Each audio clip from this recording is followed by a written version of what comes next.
What's up YouTube, it's David here, and in this video I'm going to break down a proven plan you can use right now to build bigger shoulders, and I'm going to give you some key exercises to focus on, as well as a few other things that you need to be doing right in order to build some big shoulder boulders, boulder for shoulders. Let's get started.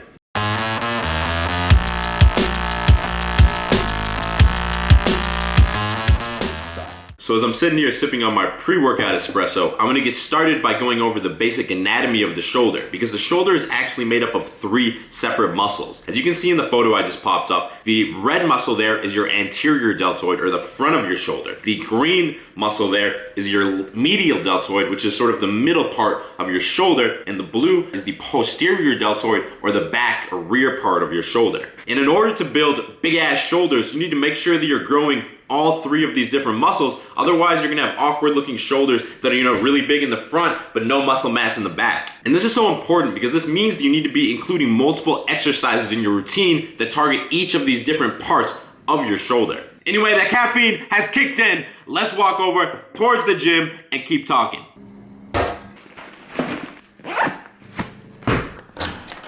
As you can see, we've been pummeled by a few snowstorms here in Boston over the past couple weeks. Anyway, the next thing I want to talk about is the importance of several key compound movements when it comes to building bigger shoulders. Because when a lot of people are focused on building a muscle like the shoulder, they focus on the isolation exercises rather than the big compound lifts, and this can actually backstab you and prevent you from making progress. This is because when you do the bigger compound movements, you can use a lot more weight, and ultimately this is going to lead to a greater anabolic response inside of your body, and in the end that means more muscle mass. So when it comes to your shoulders, there's 4 compound movements that you want to make sure that you're not missing out on. The first one is the bench press, and you're probably doing this already, but it's so important not to neglect because it really helps build up the anterior deltoid, or the front of your shoulders, in addition to your chest and your triceps. Now the second one that you don't want to neglect is the barbell overhead press. This is probably the most important exercise that you can do of all because it plays a huge role in building your anterior deltoid, but also your medial or your side deltoid. On top of that, you want to make sure that you're doing a barbell bent over row because this is going to really help build up that posterior or that rear deltoid. And the 4th and final compound exercise is doing some type of deadlift, because even though this is going to be working an incredible large amount of muscles in your body, it's also going to be really hitting that posterior or that rear deltoid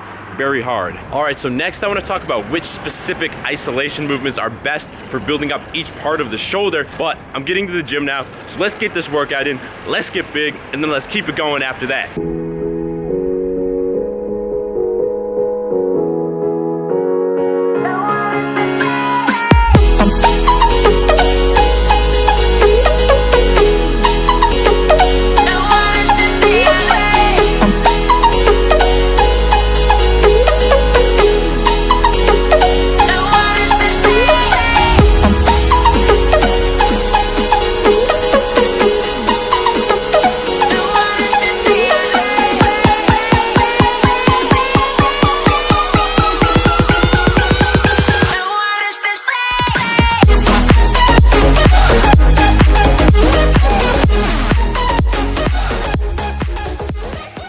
Alright, so the workout felt good. I've hit a little plateau on the bench press at 215 for 5 reps. I'm hoping to get to 225 for 5 reps by the end of this bulk. Anyway, let's move on to the next point, which is using isolation exercises to isolate those 3 different heads of the deltoid. For most guys, I don't recommend actually isolating the front or the anterior deltoid. It's because every shoulder press or every chest press you're doing is heavily involving that anterior deltoid, so most guys don't need more work. That being said, my favorite exercise for the medial deltoid is that seated shoulder raise that you saw me doing in that workout there. I think it just does a tremendous job of isolating that side deltoid. And for the posterior deltoid, or your rear delt, I think the best exercise you can do is a lying rear delt raise like you see me doing in this clip right here, because again, I think that does a great job of isolating that head and really allowing you to hit it as hard as possible. Anyway, obviously there's a million other isolation exercises that you can do for your shoulder, but I find these 2 to be the best because they prevent you from cheating and using your traps to sort of shrug the weight up,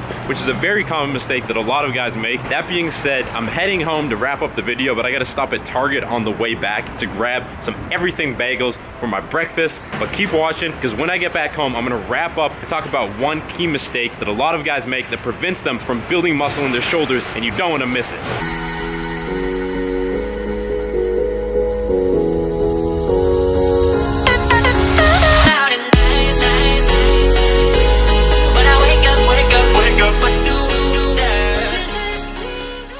Thinking about building a snowman to guard my apartment building. One with really big shoulders though, just to intimidate everybody. Bands that make a dance. Those are those hat bands that hat hair. All right, so the last thing that I want to talk about is frequency and volume. If you want your shoulders to be growing, then you want to make sure that you're hitting them with frequency and with a decent amount of volume. This is because studies have shown that the number of sets that you do per week that take you close to failure or to failure is a great indicator of muscle growth or hypertrophy for any given muscle group. So first of all, any good routine should be hitting those 4 compound movements that I listed at the beginning of the video at least once or twice per week. Again, bench press, overhead press, bent over rows, and deadlifts. But beyond that, if you really want your shoulders to grow and you think of them as a lagging muscle group like I do, then you want to make sure that you're including 1 or 2 of those isolation exercises in every workout that you do. Personally, I include 3 to 4 sets of one of those isolation exercises in all of my workouts. So for example, because today I did bench press, which is primarily an anterior delt movement, I made sure to include seated lateral raises to hit the medial deltoid. Now the exact amount of volume that you personally need is going to be dependent on how much experience you have. Newer lifters generally need less volume to induce growth than advanced lifters. And if you're a new lifter who's looking for a good solid workout routine to build up your shoulders and the rest of your body, I have a free beginner workout routine you can download. Just hit the I in the top right corner or the link in the description to download that now. Anyway, I'm gonna wrap the video up here because it's time for me to make my breakfast and get my calories in, because that's another key to muscle growth. If you want to be building muscle, you need to be eating enough calories to gain a little bit of weight, but that's another topic for another day. I have plenty of videos on that. But if you enjoyed this video and you like my channel, make sure you hit subscribe, because I release 2 new videos every week, one on Monday and one on Thursday, and they're all dope ass videos and you don't want to miss them. Otherwise, make sure you give this video a thumbs up. I'll talk to you in the next video. I better talk to you in the next video or I'm gonna be mad, bro. Stay beastly. We're gonna